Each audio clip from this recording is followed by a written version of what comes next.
Hi,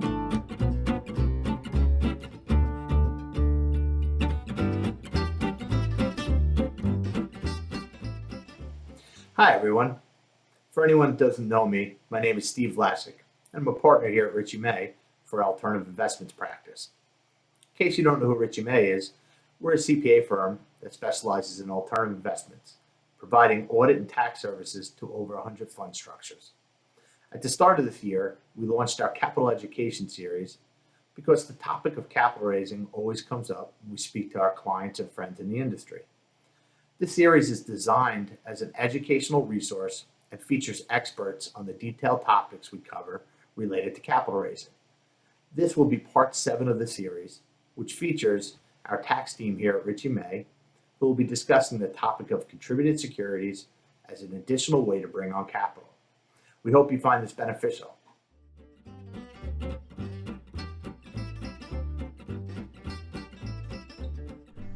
Hi, I'm Sean Sawey, and I'm a tax director with the Alternative Investment Practice here at Richey May.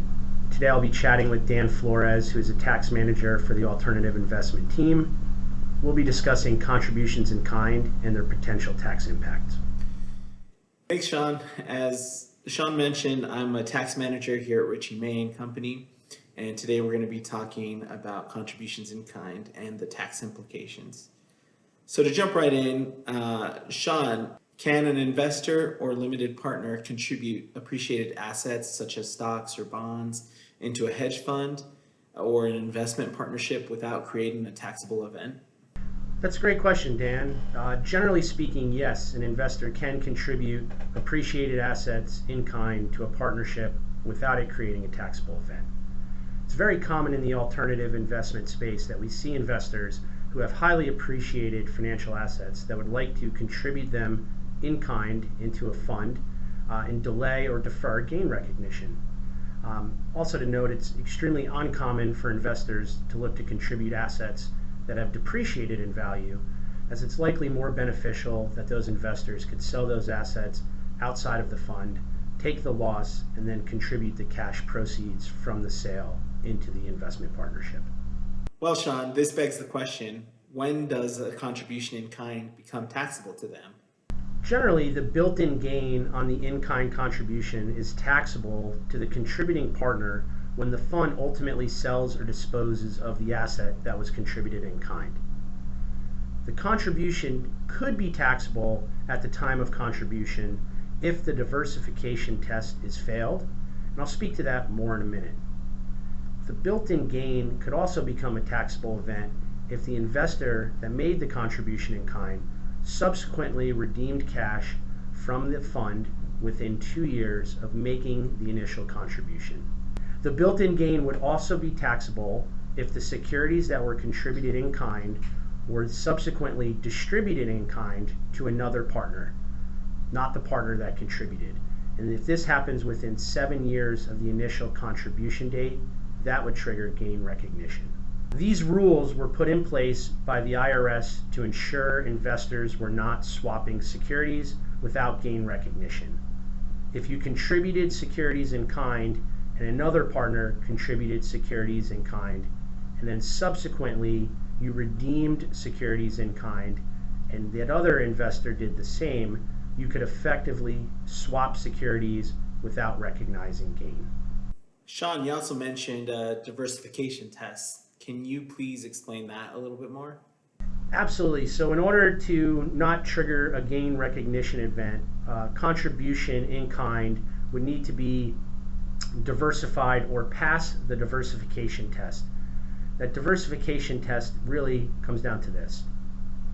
If in the aggregate, the stock or securities of one issuer does not constitute more than 25% of the value of the contributed asset, and the stock and securities of 5 or fewer issuers do not constitute more than 50% of the in-kind assets. This is something you as the fund manager and your investor would want to confirm before agreeing to take these assets in kind. Also, please note that this is the responsibility of the fund manager to make sure all of the necessary information to track the built-in gain is provided to you or your fund administrator before accepting the contribution in kind from an investor. So for example, out of the positions you are contributing in kind, one position cannot represent more than 25% of the value of the contributed assets. So if you are contributing 10 assets into the fund, the largest asset or the largest market value share can be no greater than 25% of the total. Sean, you mentioned that some of the information needs to be tracked by the fund manager. What specific information would we need from a fund manager, and what specific information would we need from the investor or the limited partner? Great question, Dan. Generally speaking, we need a detailed report of all of the assets that will be transferred in kind into the fund, with the following information needed to be provided. We'll need the original purchase date for each and every tax lot that is contributed in kind. We'll need the original cost basis for each and every tax lot, the market value at the date of contribution, again for each and every tax lot. The difference between these two amounts, the market value and the original cost basis, is what we refer to as built-in gain. Once the position or positions are sold, the amount of built-in gain would be allocated back to the contributing partner. The quantity of shares for each and every tax lot and a description of the assets contributed into the fund will also need to be provided, such as the name of the issuer or the ticker symbol. This is generally provided to us in an Excel format on a per tax lot basis, on a per investor basis. This information can generally be obtained by the investor from their brokerage statement or from their broker. So that covers the fund manager and the investors. Is there anything that the fund admin needs to do? Absolutely. The fund administrator would need to make sure they are carrying over the original purchase date, so when these assets are ultimately sold, we can calculate the correct holding period and whether the gain or loss would be short-term or long-term in nature. And this is important because the fund administrator may need to manually enter this information into their system. The open date or the purchase date of the contribution is not the date that should be shown on their annual reports. You should certainly make the administrator aware of the contributions in kind before accepting them, as this does create extra work and extra tracking of the tax lots. We suggest that you make sure to discuss this with your fund administrator well in advance of accepting an in-kind contribution. You and your administrator should also be keeping a detailed list of what tax lots were sold in a given year for the contribution in kind positions, so they can provide this information to your CPA firm. This will allow your CPA firm to do the proper tax calculations at the end of the year and make sure any built-in gain or loss recognized is properly allocated back to the contributing partner. The administrator would record the contributions in kind at their fair market value on the date of contribution, and that would be the investor's initial contribution into the fund from a GAAP or book perspective.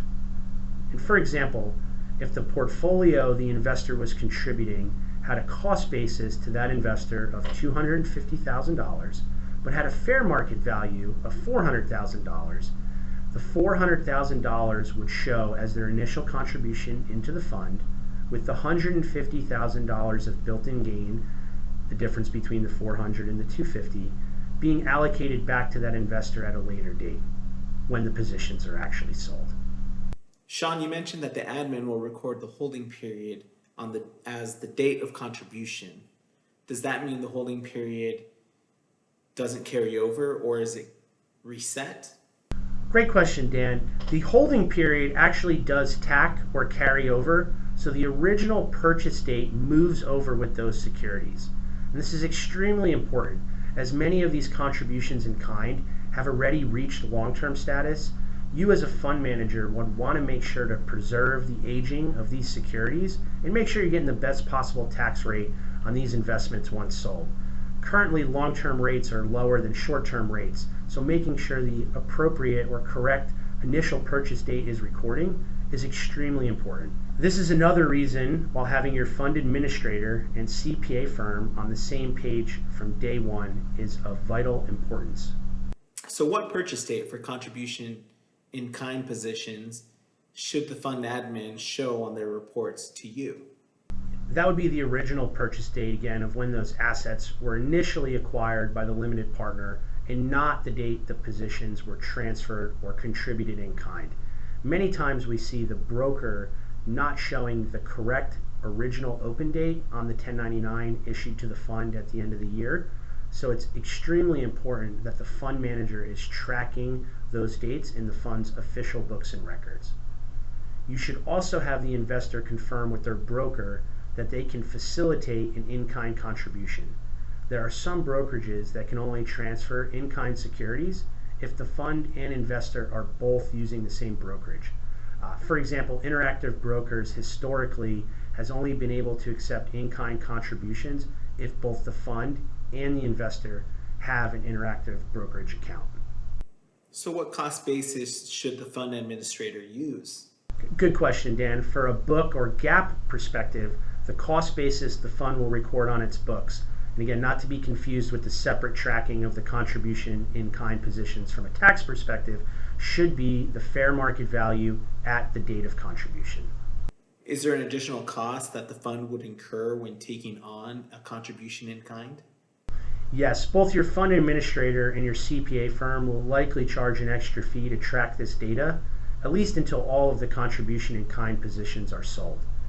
Depending on the amount of securities that are contributed in kind, there potentially can be a lot of extra work and time incurred to track and properly allocate these gains back to the correct partners once these positions are sold.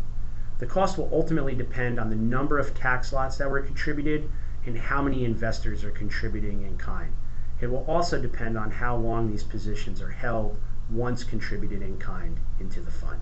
Again, accurate record keeping is extremely important to keep these costs as low as possible. The better information you can provide to your admin and your CPA firm, the easier it will make the tracking of these positions and the less cost you should incur. So Sean, since all the tracking is a little bit different than what the original investor held, how do we allocate built-in gain back to the contributing partners when the assets are sold? Thanks, Dan. Another great question. When the contribution in kind tax lot is sold, any built-in gain associated with that lot will be allocated back to the contributing partner. For example, an investor contributes a diversified portfolio of securities to the fund. The fund sells one of these contributed tax lots in the first year. For example, let's say the position is ABC stock that was originally purchased back in 2015 for $250 a share. When the investor contributed the position in kind, it was worth $500 per share. Today, the sale date, it's worth $1,000 per share. Since the position was held longer than a year, all of the gains, first off, are going to be long-term in nature, back to being very important to tracking the original purchase date. The original built-in gain of $250, the difference between the $500 fair market value and the $250 initial cost basis, would be directly allocated back to that contributing partner first. The remaining gain of $500, the difference between the current sale price of $1,000 and the $500 market value at date of contribution, would be allocated to all the partners in the fund. Please note this would all be subject to the tax allocation methodology as defined by the limited partnership or operating agreement. This would ensure the contributing partner did in fact pick up their built-in gain at the time of sale. It is very important that this is being tracked by the fund manager so that they are aware of what positions they're selling, as to not create any unnecessary gain or to recognize gain on contributed securities earlier than they had anticipated. Sean, are there any potential pitfalls or negative aspects of contributing in kind? Yes, Dan, another good question. There's certainly some pitfalls to watch out for. I'll touch on a few here. Because first and foremost, the fund administrator and the broker should always be using the same tax lot relief methodology to ensure that the securities the fund manager intends to sell are in fact the ones the broker are showing sold at year end. This is easy to do when you make sure your broker and your fund administrator are on the same page. Common methods are FIFO, LIFO, min tax, high cost specific identification. Whatever method you're using, We just suggest that you make sure your fund administrator and your broker are on the same page with that. You want to make sure you are using a fund admin that is capable of providing full reporting services and not an NAV light type service. While the NAV light service may be less expensive, the detailed security sale information will not be available and will honestly make it next to impossible to properly track these sold positions.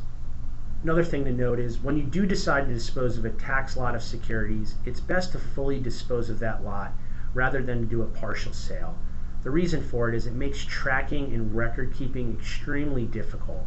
For example, if an investor contributed 10 different tax lots with 100 shares in each lot and you wanted to sell some of those positions, we would recommend selling the full tax lot at one time rather than selling a few shares in each lot, again, making the tracking of this more burdensome and more expensive for you as a fund manager. You also want to make sure to involve your CPA, broker, and fund administrator up front before accepting any contributions in kind. It's imperative to do this correct initially because you'll avoid so many issues later on. One other important thing to note is if your intent is to sell all of the in-kind positions in year one, we would recommend advising the investor of this fact up front. It may be more practical for them to sell the position outside the fund and contribute cash. It would likely not make sense to do all the extra work and incur all of the extra costs just to go and sell these positions off before the end of the year. In some scenarios, it may make sense to still take a position in kind, even with this intent, if the positions were very close to hitting long-term status, and selling them before contributing them in kind would create a short-term capital gain rather than a long-term capital gain if they were held for a few more months. Dan, thanks for those questions. Those were great. In closing, we're here and happy to help if you have any questions on contributions in kind or any questions related to your audit and tax needs. Also, please note this discussion today was specifically related to non-digital assets in-kind contributions. While many of the concepts are the same, digital assets present some unique challenges, and we recommend that you reach out to us to set up a call to discuss in more detail. Thanks for watching and have a great day.